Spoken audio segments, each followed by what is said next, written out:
अहिले साथीहरू आज म किम्बुको जाम बनाउन लागिरहेको छु है। Ready guys.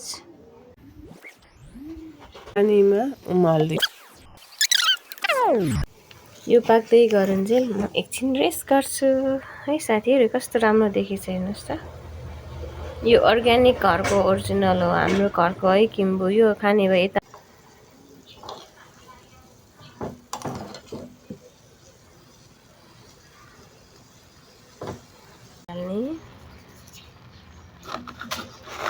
चिनी हालेर मजाले पकाउने, चिनी हालेर पकाउने, चलाइदिनु पर्छ अनि जाम रेडी हुन्छ। अब बिस्तारै हाम्रो जाम रेडी हुन लाग्यो।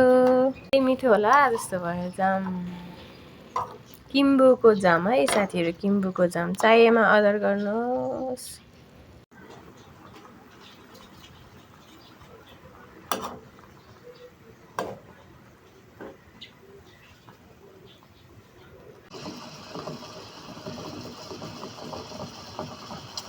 जाम रेडी हुन लाग्यो है गाइज। अब रेडी हुन्छ एकछिनमा, 5 मिनटमा अनि सक्यो। भयो गाइज, यस्तो भयो हेर्नुहोस् त। अब खानालाई तयार हुन्छ। चाहियो भने सम्पर्क गर्नु होला है साथीहरू। होममेड जाम हो, ओरिजिनल अर्ग्यानिक जाम।